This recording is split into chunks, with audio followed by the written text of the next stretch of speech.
Click play and call it work.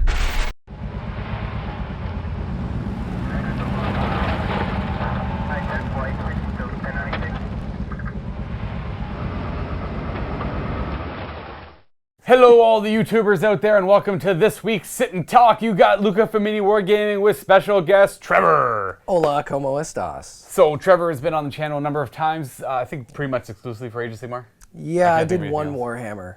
Sorry, 140K. There you go. Yeah, Lots of Warhammer, but 140K. Yeah. Today, he's my guest today and I didn't want him just to sit around and do nothing, so I figured he could sit in on the Sit and Talk and I kind of bounce questions off him. So it's always nice to talk to someone else, get their insight as these questions kind of hit me. And it kind of brings up that discussion. You know, a lot of my questions tend to revolve around Age of Sigmar or 40K, the rules, the competitive nature of it, and list building, all that good nonsense. A reminder that there is going to be a segment in the Vault, the second half of the Sit and Talk. So if you're not a Vault member, all you have to do is click on the link below, and you can direct yourself to sign yourself up for a 7-day free trial and get you access to the other hundreds of Sit and Talks. If you want to gain insight on the MiniWarGaming team and various guest stars who show up in the videos. Totally worth it. As well as thousands of other videos pertaining to Warhammer and other games and painting tutorials, narrative campaigns, all that good nonsense. And another note, Matthew is next week for the Sit and Talk, and I will try and drill this in your head that the questions have to go in the comments below this video on MiniWarGaming.com only. The comment section on YouTube will be disabled, just so no one is able to do that. And again, down below on this video. Other than that, though, don't put in the Vault video because Matthew won't see those. If you want your question answered, he will not be looking at that. I have to change my screen turn off because it's I got to make it 2 minutes now. So I guess without further ado, I am gonna get right to it after I figure out how to do this. Keep screen turned on. There we go. Perfect. All right. So the first question I have is from William Kaw at the Giant Cat Lord. I don't know if you're calling me fat or not. It's okay. I don't think you are. Are you the crazy cat lady of Wargaming? I guess I am. That's awesome. A few references here. Nominate each worker at MiniWarGaming and give them a Dungeons & Dragons character alignment. Oh. So we'll start with Matthew, where he is lawful good. Yeah. Dave is also lawful good. You know what? Maybe chaotic good. Yeah, chaotic good. Yeah. I'll go with chaotic good. Yeah, I think that's an easy one. Yeah. Steve is, I want to say almost true neutral. Okay. True neutral. Okay. Maybe like I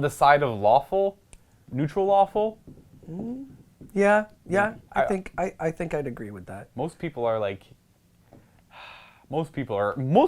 neutral. Neutral lawful here. If I had to nominate Quirk, chaotic neutral.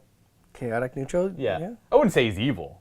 I mean, to be chaotic evil is to be the kind of person that has a lot of issues, right? And violent issues nonetheless, right? Like Quirk's not a violent person. Or at least likes to make issues for other people. Right. He is chaotic. He's unpredictable at best. Chaotic good maybe even? Yeah, I would even go like, yeah, I'd say chaotic good maybe too, because he's definitely not lawful. Definitely chaotic.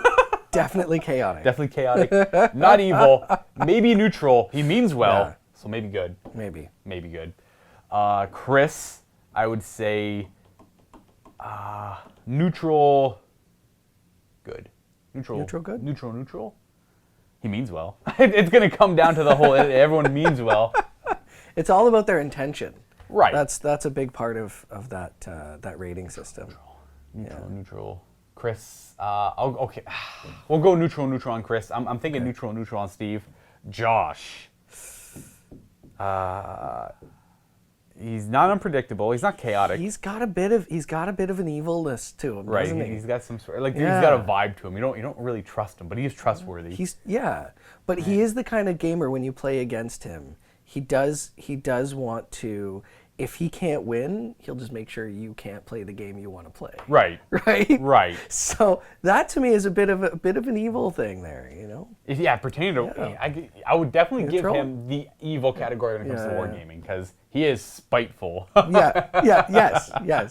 When it comes to wargaming, so I guess that brings up a secondary to this question. Are we talking about them in general or just when it comes to playing games? It just says nominate them a dungeon or nominate a character and give them a D&D character alignment.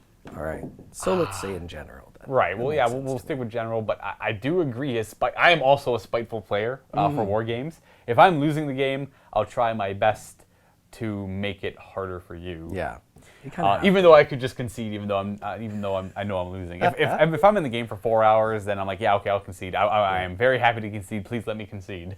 There's a time where you want that moral victory, though. Right. You got to get a little bit back. That's usually the moment I know I've lost. There's a clear target for a moral victory. Yeah. And then once I get that moral victory, I concede, and in my head I win. Fair. For myself, what would I give myself for an alignment? Because Chaotic good. Chaotic good. I'd say so, maybe. I am unpredictable, or is it weird to nominate myself as unpredictable? I don't know. I think you're chaotic good, though. I mean well, thank you. Yeah, I think you mean well, but you also like a little bit of spice. Right. I'll go chaotic good on myself. Hence the laser eyes. Yeah. Yep. Just the Luka of the dice, everyone. Okay, so yeah, I'll go chaotic good.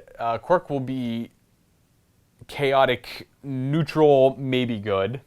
Josh is neutral, maybe evil, maybe neutral. Chris is neutral, because I can never tell where Chris is at. Fair. Steve is neutral. It's kind of boring, I apologize. And then Matt and Dave are lawful good because, they're all about, meaning well, and they, want to follow the rules of society and all that good jazz. As for Aaron, Rob, and Mike, I don't like Mike neutral, or maybe like me even neutral good. Mike always means well. Okay. So neutral good on Mike. Aaron, neutral good as well. Aaron means well, but she can be evil sometimes too. Just like that sarcastic evil. But that doesn't mean someone's evil. So they're neutral as well, because the good and evil balance out. I don't know. And lastly, Rob. He's weird. Neutral weird. Neutral weird. Weird. We're just making it up. Weird. Weird. He's just weird. So that one's to you, Rob. The next question, we have Demon Wolf. Captain Epic Cat, what are your thoughts on the new big FAQ? Keep up the great content and ask Matthew to bring back Theo? I don't know, I think Theo's dead. Theo should be dead. We'll leave it at that. I think narratively, he's better off dead. Because if he just comes back, what's to stop him from coming back more and more? Sometimes a character just has to stay dead. Not to mention, he kind of took the pizzazz away from the rest of my Death Watch team, right? There was 4 guys and Theo. No, I can barely remember the names of that team, but I can remember the names of Theo's original team because collectively they were awesome. There's Aurelius, Corellius, Theo, Olaf. There's one more missing. He was Aurelius, Corellius. Oh, Khan, the Black Templar. Nice. Was there a 6th one? If there was, I can't remember his name because he was insignificant. I hope his name was like Jeremy. No, everyone had cool names in that squad. My last squad was Theo. Yeah. Goodness. Yeah, see? I can barely remember. There's Kenneth. I remember that one. That one was easy enough to remember. And then there was 3 more. Momir, the biker. Ooh. And there was Lazov. And magic references. And there was one more.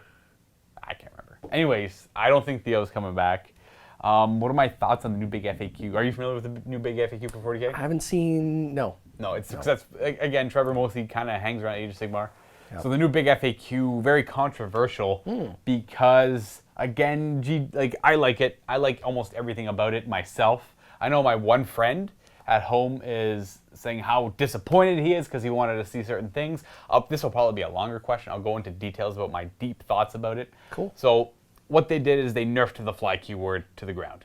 Oh. So fly is only in the movement phase now. So only in the movement phase you can ignore other models and terrain when moving your model around. Okay. But when it comes to piling in, when it comes to consolidating, when it comes to charging, you're walking around on the ground normally. You can't fly over anything. Wow. Because there's this issue where I'll do a little diagram for you. Ooh. So here's a model on the ground, right? Here's a building beside it. Yep. We'll say this building is 11 inches tall. Sure. Model there, and then guy with jump pack deep strikes on top of the building. The same rule in 40K, we have to be more than 9 inches away. That is more than 9 inches away.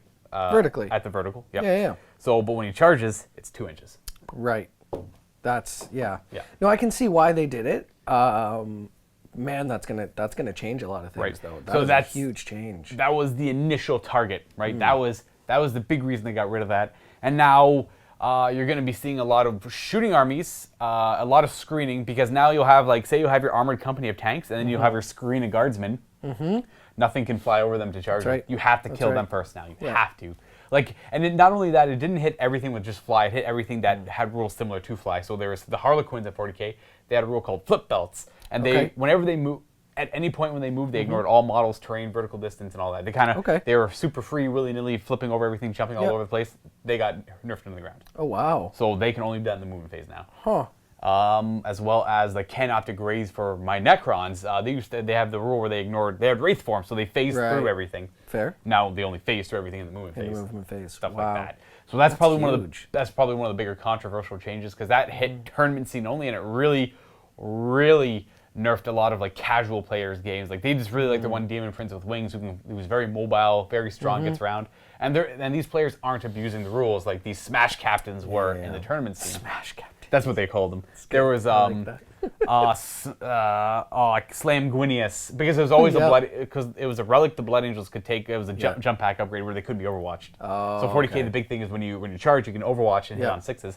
That makes it so it's impossible to hit them when they That's brutal. So they would come in, they would charge hunches, anything. No overwatches, charge in, smash it up, and then everything else would charge it as well.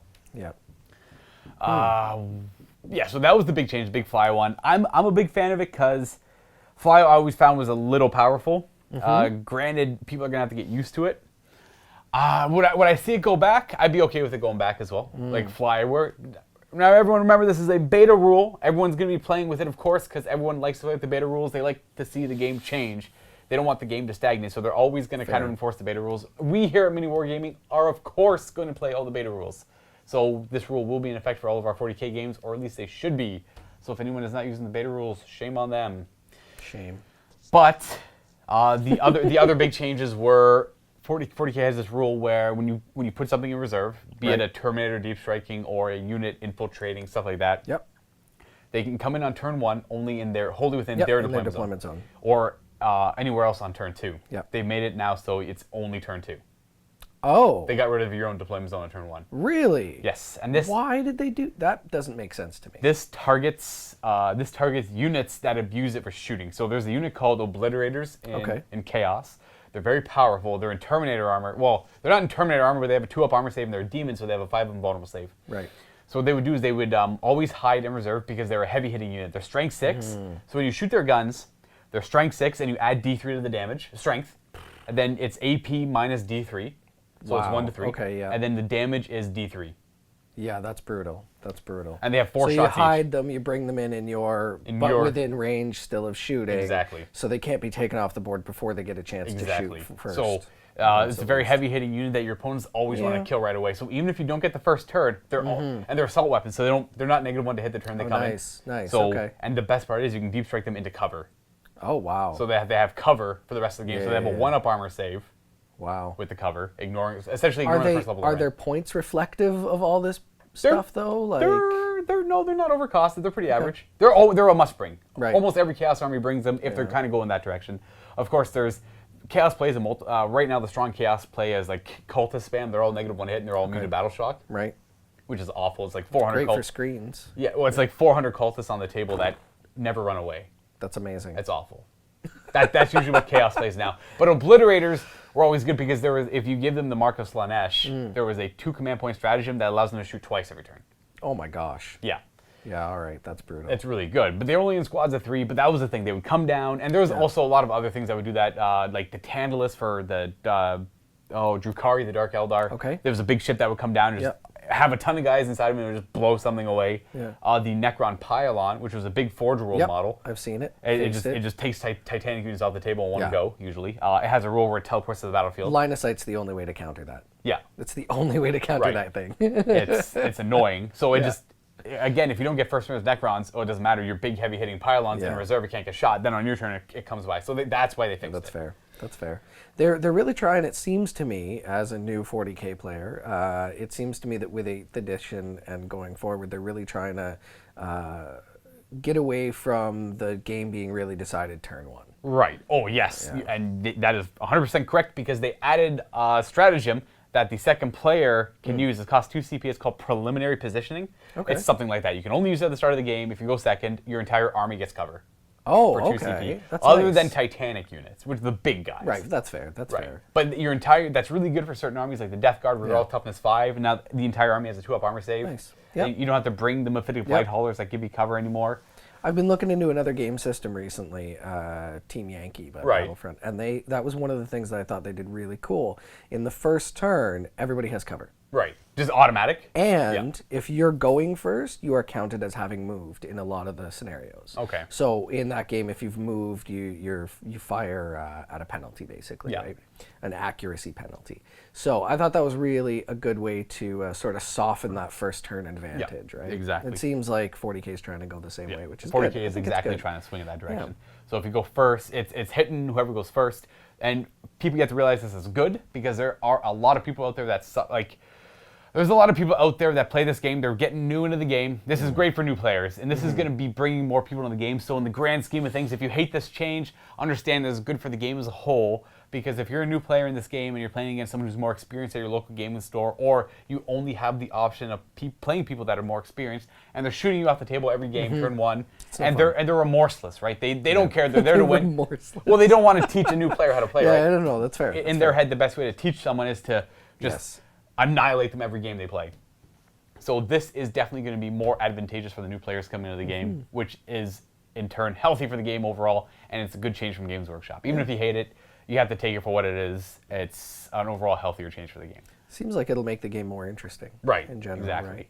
The other thing that changed for the big FAQ that pertains to that is certain fixes for the order of shooting. So the way it went before is you pick your unit to shoot with, right? And then you would pick a target. Yes. And then the next step is you pick your weapons to shoot. Yes. And then you kind of just resolve it from there. Yeah. So this was a fix for knights or every other unit as well. Certain armies have stratagems, like the knights, you know, the Questoris guys. They have a thing called rotate ion shields for one command point. When they're targeted to be shot, they can increase their invulnerable save by 1. But in 40K match play, you can only use 1 stratagem per phase. Yes. So if you have like 3 or 4 knights, you can only rotate ion shields on one of them. Yep. So as it went before, this was ruled correctly at the last tournament, that because pick targets and pick weapons are 2 different steps, and you have to rotate ion shields on pick targets, the player would choose one of their shooting units and target all 4 knights. And then he'd be like, you have to rotate ion shields now. Oh. So they would rotate ion shields on one random knight that they think they're going to shoot And then at. they just choose a different one. And then all the weapons would shoot at something else. So it's cheesing out the stratagems. Yeah. Not that knights... So now the way it works, you choose target first? You choose target and weapons at the exact same time. At the same time. Okay, that's fair. That's fair. And the rule is you have to fire all weapons. Now you can't elect to not fire something. Oh, really? If a unit is chose to fire, you have to shoot all weapons. Huh. They They did that in AOS too, for AOS 2, where you have to fight now. Yeah. That's interesting that they're... I like seeing the crossover between AOS and 40K. It's fun. All that really matters is for, like, say you have something big, like a unit's got flamers, but they want to shoot their guns at something else. Now, if the flamers have a target, and they plan on charging something that's like 3 inches away, but they don't want to kill models to make the charge harder, the flamers still have to legally shoot at them. Yeah. Stuff like that. You can still split your attacks, I assume. Say, Yeah. I'm going to put this many into that and this many into that. But there's a lot of people that are like, I don't want to fire my pistols at the guys close to me. Exactly. Because I don't want to make the charge harder, but I'm going to shoot these long-range guns over there instead. But now you have to shoot those pistols. Or even throw a grenade, if you have a grenade. Oh, okay, wow. So your units are doing everything they can to hurt the enemy unit, that sort of thing. I mean, you can still elect to pass if you think... But that's the whole unit that passes, isn't it? Yeah. It's you kind of have to roll them, but it kind of like, it's like, I don't want to shoot my pistol because it's not going to hurt your knight, right? Yeah. You technically have to roll it, but I don't know, if both players agree, I'm sure it's fine. Yeah. I'm sure it's fine. That's the main rule in wargaming. Both people agree. Right. If you both agree, and you're not allowed to skip phases anymore, because there's I think there was an argument that came up where someone's like, I have this ability that triggers in the psychic phase. I don't have any psychers, I skip it. You can't skip. That was kind of like of course this is how you can't do that, people, but we have to FAQ it, saying that you have to say if you ever play Magic: The Gathering, you have to elect entering main phase 1, entering declare attackers, entering declare blockers. You have to. You have to give that opportunity. Right. That makes sense. Because a lot of people have units rules that happen at the beginning of the psychic phase. This happens. I might not have any psychers, but this still happens. It's still a phase that happens. Yeah. Right. So I'm surprised they had to. No, I'm not. Exactly. That one is just kind of like why bother? But they included it. I'm trying to think of anything else. a lot of nerfs to stratagems. So a lot of things. Oh, really? A lot of stratagems gained more. Command points are more expensive. Right, so they're more expensive now. Right, so like, at least like 3 of the night stratagems went up by 1 CP. Wow. I think I might be wrong. There's a Drukari stratagem that's like a counter spell almost. It's like nice. Spend. I think it's like spend 2 or 3 CP, and on a 2-up, your opponent's stratagem does not go off. Brutal. It's really good, but they made that 4 CP now. I think that was the one. I play guard, so I rely heavily on strategies. Stratagems and orders. So. That reminds me, because you play guard, the biggest change, one of the bigger changes was you can only ever gain a command point once per battle round now. No. Yes, they nerfed Kirov's Aquila. No. Yes. I'm done. I'm leaving. That was one of the bigger changes. That's terrible. Anybody want to buy an Imperial Guard army? So that's a shot at the Brave 32. Wow. So when you're playing knights and you have those 32 guardsmen with the warlords there, the Kirov's Aquila is there. Right. They're gaining back like 3 command points a turn. Yeah. No more. It's only 1 per battle round. So that's your turn and your opponent's turn. That's a harsh nerf. So at most, you can get 5 to 7 command points back, or 6 if it's ITC. And that's if you're lucky. Yeah. Yeah. Wow. That's a huge nerf for that. It all of a sudden makes certain, like I'm like my tally man for the Death Guard, he's got 7-fold chant, where his rule is whenever you use a stratagem, a Death Guard stratagem, you roll a 2d6 on a hard 7, you get the amount of command points cost to get it back. Now, he still breaks the rule. I can get, like, say, a CP's 3 or 2. I can still get the 3 or 2 back, but that counts towards my 1 per battle round. Wow. And there's other armies like the Harlequins that can get up to 3 back and stuff like that. So well, they still get all their command points back. Well, not only, I think there's 2 for guard. There's one that's, you get 1 when your opponent on a 5-up. And there's one where on a 5-up you don't spend the one that you've spent, or you don't spend one of. Does it apply to both? Yes. So I only get 1 of those. Yep. Wow. So people probably won't be bringing the Aquila. Yeah. There'll probably be something else. It's a shot of the Brave 32. It might not. It's still probably worth bringing for the 5 command points you get for a battalion. But it's a huge hit to that. Now I'm going to cover some of the things that I personally wanted to see in the big FAQ. Okay. I know this question is pretty long, and I apologize. This is going to be the whole YouTube right. This should be the whole 30 minutes. It's great question. Who was that? This is again Demon Wolf. So I expected someone to talk about the big FAQ. Yeah. The big FAQ is obviously on everyone's mind. So if people want to hear my opinion on it, this is what I think should have been targeted in the big FAQ. And I understand why they didn't, because this is a very drastic change to the game. Games Workshop is taking baby steps to see maybe they don't have to make drastic changes to the game. Maybe this alone will fix it. Change small things first. Makes sense. And I guarantee they probably thought about doing this. Make it so that each detachment or army can only use its command points to its stratagems. Oh. So you bring your Brave 32, that's 5 command points. Okay. And all the command points you get go into their pool only, but they can only use it on Imperial Guard stratagems, which will be useless if you only have 32 models. Yeah. And then you bring your Imperial Knights, you bring the 3 big Knights, you get 6 command points. That makes sense too, fluff-wise. Like, it really makes sense. That was one of the biggest changes I wanted to see, and I assume a lot of people wanted to see, but that's a drastic change to force organization. That's a huge change all around, and that's, again, the whole idea of the game is to be kind of like nice to the new players, so they come in, they buy the core rulebook, and all of a sudden none of that's relevant anymore. It would also hurt people like who take different stuff, right? So, and as a new player as well, like I run my Imperial Guard with a Skitaria and Admech detachment, basically. So that would definitely hurt not being able to use the command points for either or. Right. So I could see how that would hurt new players as well on that.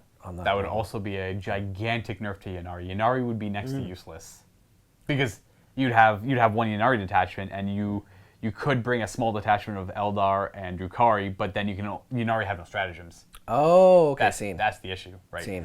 Yeah. So your points are useless. Yeah, your command points. You get to use rerolls, steal the initiative on a 2, like stuff like that. Yeah. That's a huge nerf to Yanari. So I understand why they didn't do this, because the Yanari don't have a codex yet. Who knows when they'll get one, and they'd be useless if they ever implemented that change. That's why they didn't do it. I know a lot of people were asking for it, but Games Workshop can't implement that because it would make an entire army useless. Right? Fair. Right. Fair. That's kind of what I wanted to see, but I understand why they didn't do it, and I expected not to see it. But I know that's what my friend wanted to see. There was also one other thing. My friend had a good point. He wanted to see one. I can't remember what it was, but I guess I've talked about the big FAQ long enough. There was obviously a lot of small changes. Clarifications. The Tau. You know what? I'm actually pretty happy about this one, because the Tau shield drone finally got clarified. Now it's on a 2-up. when a unit is wounded, but before it saves on a 2-up, they can take the hit instead in a single mortal wound. Nice. So it's called shield protocols. Nice, yep. Before, the way people interpret it, and I know a lot of people out there played it properly, so kudos to you for doing it properly. It would be like if they were shot by a las cannon, right? Big, heavy hitting gun. Say it shoots a Riptide who has a 3-up invulnerable save if they boost themselves. They take the 3-up first. They would take the 3-up first, and then on a 2-up, pass it off to the drone. Death players, and I'm a death player for AOS, Right, so yeah. I totally understand That this. got FAQ'd, all the death players were all exactly. clarified as well. Yeah, because we were doing the same thing. We weren't sure what order it was. It never clarified it, On so I a can understand. Necromancer, for instance, you'd use your Deathless Minion saves, like you go all the way to your Deathless Minions. and then you pass off. And then pass off to the Yep. Skeletons, which got FAQ'd, so you have to pass it off to the Skeletons first. Yeah, which is fine. Various things, Which yeah. all makes sense. Yeah, it all makes these perfect all these sense. lookouts or things are before saves, which is what it was in 7th edition. Had a rule called lookout, sir, which would be like if you're hit, you're wounded before you do an armor save on a 2-up. If you're an independent character, the Yeah. nearest guy to you takes the hit instead. Yep. And Makes then sense. he does a saving throw if he can, and if not, he's dead. So that was clearly the intention, probably going into It was, eighth, but yeah, I don't know why, but shield protocols, even since it came out, so it's been well over a year, and then they finally FAQ in the big FAQ too. I don't know why they didn't clarify it, and maybe they tried to in the Tau Codex, but it still wasn't good enough for people. fair. And it also constituted what counts as an attack. So as a player, what would you think what counts as an attack? So every time they are attacked and they suffer and they're wounded, on the 2-up it goes off. What would you think is an attack? I would say an attack is anytime they pass there to hit. Like a shooting attack or a melee attack? Yeah, either like way. Both. So people were taking it as like psychic powers, and so if they're hit by like a smite on a 2-up, the smite would go off instead. No, that's not attacked. That's a power. That's Right. like a mortal wound in AOS. Exactly. Then again, Tau players are a breed all their own. Exactly. So that was a huge nerf. And again, kudos to you who played it properly, but it is unfortunate that those who really like their shield drones, they are a lot less effective. Okay, well, to be fair, they're still effective against the big weapons, but they're not nearly as effective as they used to be if you played it that way. Forces you to make a cost-benefit analysis, right? Like Right. You have to make a decision now rather than just passing everything Well, off. the one nice thing is still, like, if you're hit by a las cannon that does d6 damage, Yeah. which does a ton of damage, on a 2-up, the drone just takes 1 mortal wound. Oh, just one? That's how it works. Okay, nice. But nice. So it doesn't take the whole hit. Yeah, the shield drones have a 5-up to ignore mortal wounds as a rule. So on a 2-up they take it, on a 5-up they ignore that damage, and they can still stick around. That's not terrible. But Now, can they take another one after they've... yeah, they can just keep going. Yeah, They can do it for all 6. Yeah, the game is supposed to be just like one at a time. Yeah. Yep, that makes sense. I'll do one more question before I jump over to the vault segment. I do apologize that was so long, but that was a pretty big question, and the big FAQ is on everyone's mind. You had to explain some of it to me, because noob. Next question, we have PCW1284 at Luka. Hi, what are your first thoughts / impressions of Underworld's Night Vault? So you actually wrote Shadespire Night Vault. It's technically Underworld's Night Vault. Correct. Shadespire is the previous season. Right. It's It the is whole Night game. Vault, but last year. Right. It is. The whole game as a whole is called Warhammer Underworlds. Yeah. So that's kind of hard for people. Like, even to myself, it doesn't feel right make calling sense. it Night Vault now. Yep. So it's season 2. It is now called Night Vault. Yep. You can still use all the stuff from season 1. The rulebook is moot because the new Night Vault rulebook has everything that was covered in season 1. Okay. With all the FAQ changes added to it. Interesting. So that's nice. I have just recently played this, so this is a relevant question. I don't have to pass it off. Nice. Will you be using it in Shadespire Shakedown Season 2 if there is one? Or maybe a one-off series of games to show it off at all. Keep being awesome. Thank you. So Night Vault was fun. Night Vault, the first editions are just like Soul Wars, where you have your Sacrosanct Chamber and your Night Haunt kind of guys. Yep. So the Night Haunt is another team of 7 members, like the Sepulchral Guard have their 7 skeletons, except the Night Haunt don't come back, Oh, okay. but they are way faster. really? They okay. are all over the place, and that is incredibly fun. Nice. They kind of remind me of the Skaven, but a Nice. 7-player team instead. Okay, wow. And they do have access to magic. It's not inherently built in. Oh. They've added magic to the game. Okay. So which is a different dice set. They have the dice that has focus, a critical, of course, and there's the other one I can't remember. Channel. Focus, channel, and the critical. And certain spells require certain symbols of dice. Okay, Just how it fair works. enough. And if you roll a double critical on the dice, which is funny, it's not an Age of Sigmar. I expected to see this in Age of Sigmar 2nd edition. Miscasts are not. Oh, nice. They have miscast and Shadespire now. Cool. Or sorry, Night Vault. That's good. If you roll a double critical, you suffer a damage automatically. And if you die, your spell fails, otherwise the spell goes off. Okay. My first impressions are it's fun. They added new tiles to the game finally, thank goodness. These tiles have dangerous terrain, So Nice. little red tiles that you can Yep. walk through, but you suffer damage. Cool. The Night Haunt, obviously they have the fly keyword thing. They ignore all impassable with hexes, Oh, nice. and they ignore the effects of dangerous terrain Well, that's tiles. handy. And they can move through models.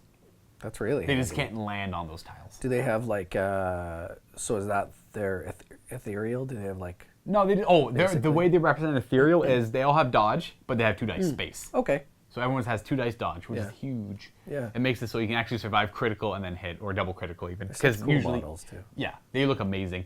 So the Briar Queen is a level 2 wizard, which is the leader of the Night Haunt. Cool. She doesn't have any inherent spells built in like the Sacrosanct Chamber does. A lot of them have automatic spells they can choose to do as an attack or to buff themselves.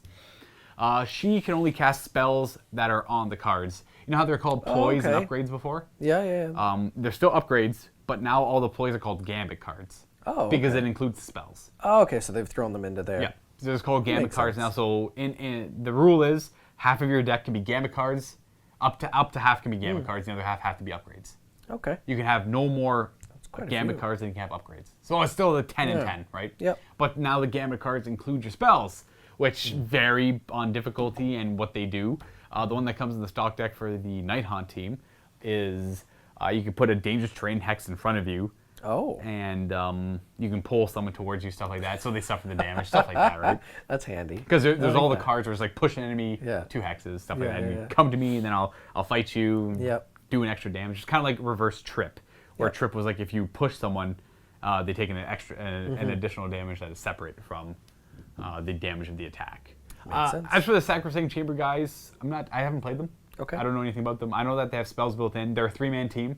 Okay. Except when they flip, I can't remember if it's all of them. At least one of them gets to reroll his failed defense dice, That's pretty which is good. really good. They'll have Yeah. 2 dice, and no, sorry, it's not they reroll. When they flip over, they get to treat both dodge and the shield as a success. Oh, okay. So they're always yeah, on block, or they're always on guard, which is Yeah, really yeah. good. That's cool. Other than that, though, not too many other changes. They've added multiplayer variants, of course, where they kind of say you can play with these variants where this is what the table always looks like when you set up. So it's either like the 4 corners, or you have 2 in the middle and 2 flanking it, as opposed to the weird wonky ones you get where it's like a really Yeah. long, where Like a big long hallway. it's just one really long basically. hallway Yeah, with 4 players, but Yeah. that often turns out to be just 2 1v1 games. Yep. So that's not very fun. Yep. I had played a 4-player free-for-all in Night Vault, and it was really fun. I'm obviously very pleased with the game. I liked Shadespire, so I liked Night Vault even more. The changes were fine. They included all the FAQ stuff. Other than that, though, nothing too fancy. Fair. It was just a I'm nice- really excited about some of the stuff that's coming out Right. for it. Like the they're coming new out with teams. That's the right, new yeah. teams, the KO team and the Grot team. Yeah. I'm probably not going to jump into Night Vault or Underworlds. Do you have any I've played Shadespire a little teams? bit. Yeah, I have the Sepulchral You Guard. have the Guard, right. But I use them in AOS. You just use them as, yeah, a lot of people use them in Age of Sigmar because they look you- like cool unit leaders. and Not stuff only like that, but they're a special unit Yeah, themselves. that's right. So, Have you ever used them as units? So I have, yeah. I've played them in a couple games like that. They're okay, yeah. They're fun. It's a fun little addition. I like it. I like that there's that crossover. Yeah. So I'm excited about the new teams and trying to use them in AOS as well. Games Workshop always kind of did that in the past too. Like if you look at their old fantasy thing, they had more time in fantasy out, which is like Yep. the kind of the equivalent of Age of Sigmar and Yep. Underworlds. Absolutely. There was like named mercenary teams in Wartime that you Cool. could bring to your fantasy games. Yeah, that's cool. And they'd be like little mercenaries in part of this grand scale combat. They wouldn't Yeah. do anything. Yeah, they would just no. die. But Yeah. they were pretty They're cool. fun, and though, They'd be yeah. cool in Wartime, so they're Yeah, kind of yeah. cool to see on the tabletop Yeah, as well. I don't take them to tournaments. Let's No, just no, not at all. They're not great. Yeah, no, not competitive. No. Yeah. And with that, that'll be the end of this first half on YouTube. Of course, everyone, if you want to check out more of the Sit and Talk, I have a few more questions to answer for you guys in the vault, and that'll be down below. And as a final reminder, Matthew is next week. He will only answer your questions if they're down below this video on MiniWarGaming.com, not in the vault part that I am about to enter now with Trevor here. And wish you all a happy wargaming, and I'll see you in a few seconds.